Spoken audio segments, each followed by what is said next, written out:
नांदेड जिल्हा परिषद कार्यालयासमोर UA कोमवाड यांनी विविध मागण्यांसाठी दिनांक 25 सप्टेंबरपासून आमरण उपोषणास सुरुवात केली आहे। सन 2005-06 मध्ये निवड श्रेणी व पदोन्नती पात्र असून त्या तारखेपासून निवड श्रेणी व पदोन्नती मिळण्यात यावी।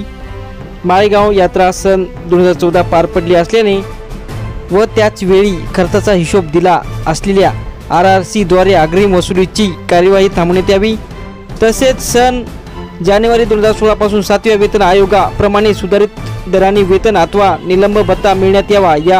या मागणीसाठी UA कोमवाड हे आमरण उपोषण करत आहेत। उत्तम कोमवाड, माजी उपमुख्य कार्यकारी अधिकारी, ग्रामपंचायत विभाग, जिल्हा परिषद नांदेड। माझ्या मागण्या 3 आहेत। त्यापैकी 2 मागण्या ज्या आहेत शासन स्तरावरल्या आहेत आणि एक मागणी जी आहे ती जिल्हा परिषद स्तरावरली आहे। शासन स्तरावरली माझी पहिली मागणी आहे, मी 1993 मध्ये लागलेला डायरेक्ट क्लासरूम ऑफिसर आहे, उपमुख्य कार्यकारी अधिकारी म्हणून लागलेला, आणि माझं प्रमोशन जे आहे प्रमोशनच्या लिस्टमध्ये माझं 2005 आणि 6 मध्ये प्रमोशन कमिटीच्या मीटिंगमध्ये माझं नाव पात्रमध्ये आहे, तरी पण मला त्याने पदोन्नती दिलेली नाही।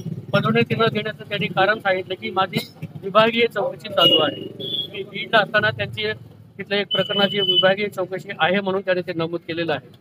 परंतु 2005-06 मध्ये विभागीय पदोन्नत समितीच्या मीटिंगमध्ये मी पात्र असताना मला त्याने प्रमोशन दिलं नाही, बढती दिली नाही, निवड श्रेणी दिली नाही, विभागीय चौकशी चालू आहे म्हणून। परंतु या विभागीय चौकशीच्या संबंधातली नोटीस जी आहे मला मार्च 2014 मध्ये त्यांनी इश्यू केली आणि मला भेटली सप्टेंबर 2015 मध्ये। त्यामुळे माझं म्हणणं असं आहे की मला 2005-06 पासूनची मी पात्र असल्यामुळे मला ती निवड श्रेणी आणि पदोन्नती द्यावी।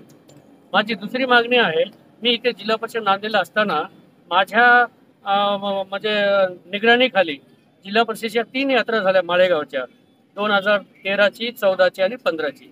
या तिन्ही यात्रा मी माझ्या एक डेप्युटी शिव पंचायत म्हणून, सचिव म्हणून मी ती पार पाडलेली आहे। परंतु जिल्हा परिषदेच्या म्हणण्याप्रमाणे 2014ची जी यात्रा जी आहे त्या यात्रेचा मी हिशोब दिला नाही असं म्हणून त्यांनी मला जुलै 2025 मध्ये नोटीस काढली की तुम्ही घेतलेला ॲडव्हान्स जो आहे की 20 लाख रुपये चलनाद्वारे 7 दिवसाच्या आत भरा, नाही तर तुमच्या प्रॉपर्टीमधून ते वसूल करण्यासाठीचे आम्ही पत्र जिल्हा कलेक्टर ऑफिसला देऊ म्हणून त्यांनी कलेक्टर ऑफिसला पत्र पण दिले। परंतु माझ्या काळातल्या 3 यात्रा जे झालेल्या आहेत प्रत्येक वेळेला मी ॲडव्हान्स घेऊन यात्रा करायचो। जर 2014 मधला जर ॲडव्हान्स पेंडिंग असेल तर मला 15 मध्ये मला ॲडव्हान्स कसा दिला गेला, आणि मग 15चं पण मी ॲडजस्टमेंट केलेलं आहे, समायोजन केलेलं आहे, हिशोब दिलेला आहे। म्हणून 13चा हिशोब दिलेला आहे, 15चा हिशोब दिलेला आहे, पण 14चाच मी कसं काय हिशोब दिला नाही। परंतु इथे जिल्हा परिषदेला ती फाईल पण सापडत नाही। मी त्यांना मागितली फाईल की बाबा ज्या ठिकाणी मी यात्रेचं नियोजन केलेलं आहे ती मला फाईल दाखवा, त्याच्यामध्ये मी दिलेला हिशोब तुम्हाला सापडून येईल।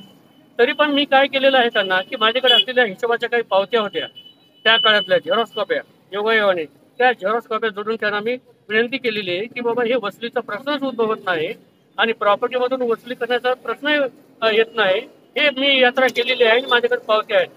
तर ते जी वसुली करण्याचं त्यांनी जे काही नियोजन केलेलं किंवा योजलेलं आहे, त्यांचा जे काही विचार आहे ते वसुली थांबवावी। शासनाचा ह्या संबंधामध्ये शासनाचा जोपर्यंत आदेश येत नाही, पंचायत राज समितीमध्ये विषय निघाला म्हणून त्यांनी ते म्हणतात की बाबा पंचायत राज समितीने शिफारस केलेली आहे, सूचित केलेलं आहे। पंचायत राज समिती फक्त सूचित करते, सल्ला देते, परंतु शेवटचा निर्णय जो आहे शासन करत असते। शासनाचा निर्णय येईपर्यंत माझ्याकडून ती यात्रेचा हिशोब दिला नाही म्हणून वसुली करण्याचा जो काही यांचा जो काही निर्णय आहे जिल्हा परिषदेचा तो निर्णय थांबवावा आणि शासनाने तसे आदेश काढावेत, ही माझी दुसरी मागणी। तिसरी मागणी माझी अशी आहे, 2016ला 1 जानेवारी 2016ला 7वा वेतन आयोग लागू झालेला आहे। माझ्यावर शासनाने कार्यवाही केलेली आहे, 2021 पासून मी कामावर नाही, परंतु 1 जानेवारी 2016 पासून ते जून 2021 पर्यंत 7व्या वेतन आयोगाप्रमाणे माझं जेही काही वेतन किंवा निलंबन भत्ता जो आहे 9 वर्षापासून मला देण्यात आलेला नाही, तर तो मला देण्यात यावा। अशा 3 प्रकारच्या माझ्या मागण्या आहेत।